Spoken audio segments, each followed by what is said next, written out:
The Human Cycle by Sri Aurobindo. Chapter 5.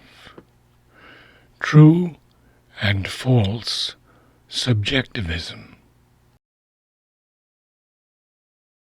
To fulfill, then, the collective German ego and secure its growth and domination was at once the right law of reason, the supreme good of humanity, and the mission of the great and supreme Teutonic race. There is a footnote. The emphasis has somewhat shifted now and taken its stand more upon the crude, vitalistic notions of blood, race, life-room. But the old idea is there, giving more force to the later formulations. From this egoistic self-vision flowed a number of logical consequences, each in itself a separate, subjective error. First, since the individual is only a cell of the collectivity, his life must be entirely subservient to the efficient life of the nation. He must be made efficient indeed. The nation should see to his education, proper living, disciplined life, carefully trained and subordinated activity, but as a part of the machine or a disciplined instrument of the national life. Initiative must be this collectivity's execution, the individual's. But where was that vague thing, the collectivity? And how could it express itself, not only as a self-conscious, but an organized and efficient collective will and self-directing energy? The state. There was the secret. Let the state be perfect, dominant, all-pervading, all-seeing, all-effecting. So only could the collective ego be concentrated, find itself, and its life be brought to the highest pitch of strength, organization, and efficiency. Thus Germany founded and established the growing modern era of the cult of the state, and the growing subordination driving in the end towards the effacement of the individual. We can see what it gained: an immense collective power, and a certain kind of perfection and scientific adjustment of means to end, and a high general level of economic, intellectual, and social efficiency, apart from the tremendous momentary force which the luminous fulfillment of a great idea gives to man or nation. What it had begun to lose is as yet only slightly apparent. All that deeper life, vision, intuitive power, force of personality, psychical sweetness, and largeness, which the free individual brings as his gift to the race. Secondly, since the state is supreme, the representative of the divine, or the highest realized functioning of human existence, and has a divine right to the obedience, the unquestioning service, and the whole activity of the individual, the service of state and community is the only absolute rule of morality. Within the state, this may include and sanction all other moral rules, because there no rebel egoism can be allowed, for the individual ego must be lost in that of the state, or become part of it, and all condition of covert or overt war must be abrogated in obedience to the collective good, as determined by the collective will.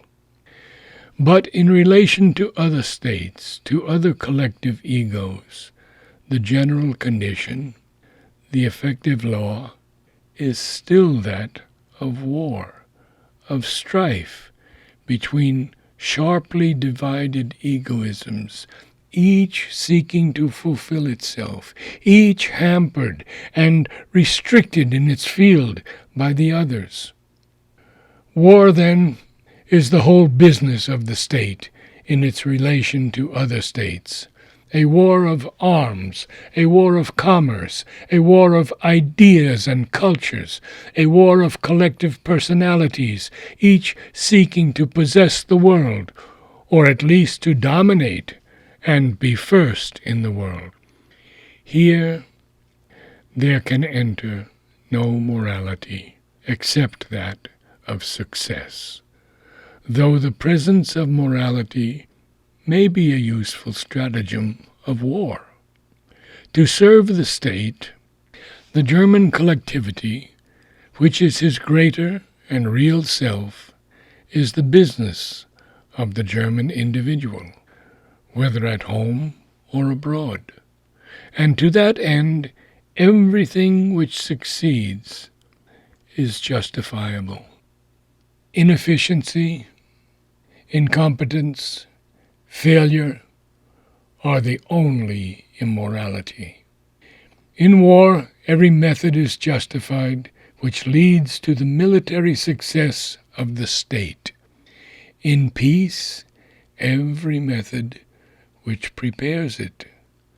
For peace between nations is only a covert state of war, and as war is the means of physical survival and domination, so commerce is the means of economic survival and domination.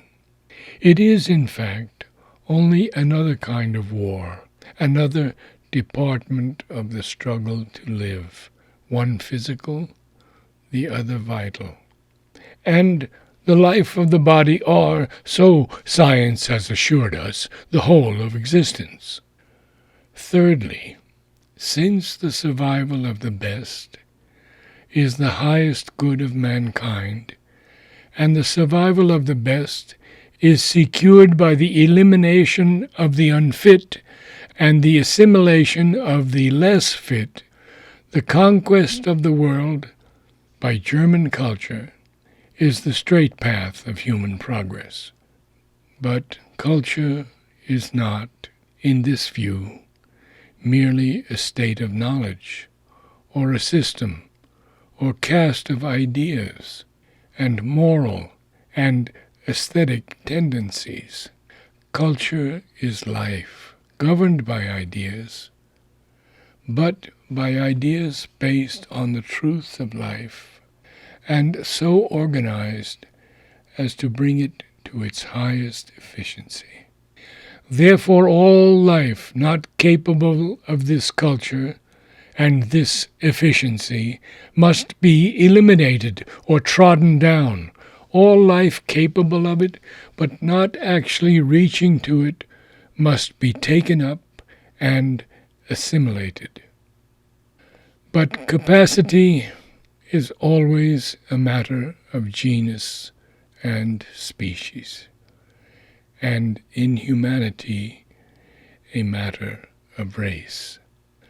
Logically, then, the Teutonic, we have a footnote, Nordic is now the established term.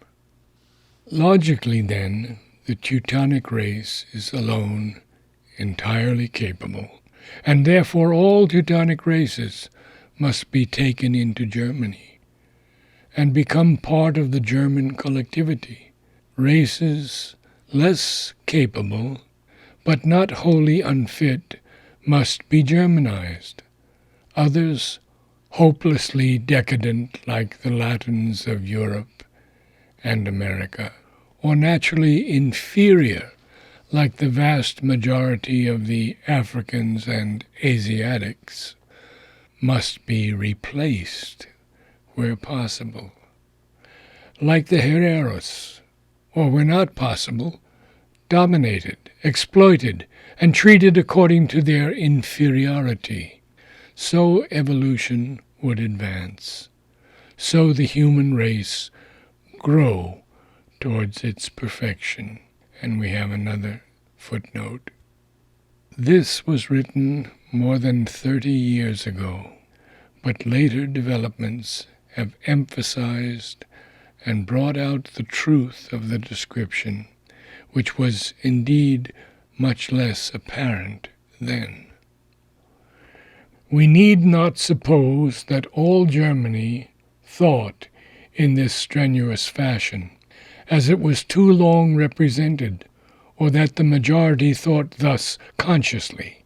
But it is sufficient that an energetic minority of thinkers and strong personalities should seize upon the national life and impress certain tendencies upon it, for these to prevail practically, or at the least to give a general trend subconsciously, even where the thought itself is not actually proposed in the conscious mind. And the actual events of the present hour seem to show that it was this gospel that partly consciously, partly subconsciously, or half articulately, had taken possession of the collective German mind. It is easy to deride the rigidity of this terrible logic, or riddle it with the ideas and truths it has ignored. And it is still easier to abhor, fear, hate, and spew at it, while practically following its principles in our own action with less openness, thoroughness, and courage.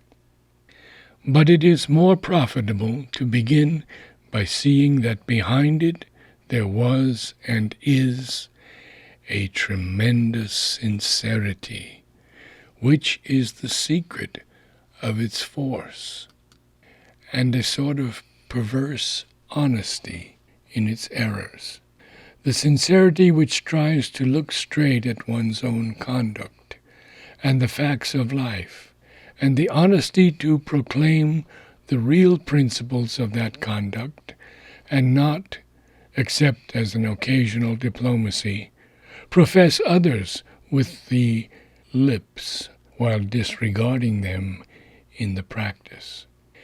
And if this ideal is to be defeated, not merely for a time in the battlefield and in the collective person of the nation, or nations professing it, as happened abortively in the war, but in the mind of man, and in the life of the human race, an equal sincerity and a less perverse honesty has to be practiced by those who have arrived at a better law.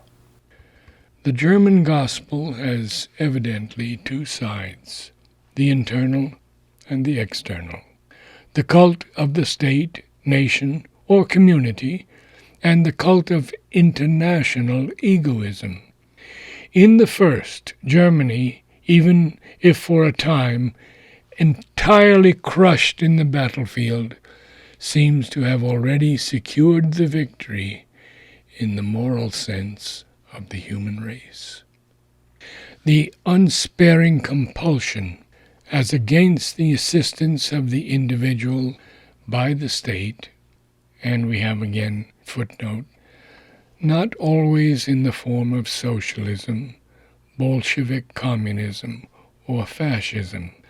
Other forms of government that are nominally based on the principles of individualistic democracy and freedom have begun to follow the same trend under the disguise or the mere profession of its opposite. The unsparing compulsion as against the assistance of the individual by the state, for his and the common good, of course. But who professes to compel for harm? It is almost everywhere either dominant or else growing into a strong and prevailing current of opinion.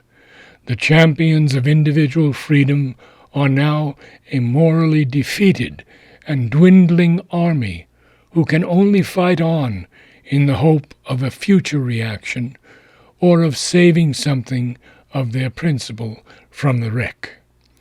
On the external side, the international, the battle of ideas still goes on. But there were from the beginning ominous signs, and we have a footnote 8 here.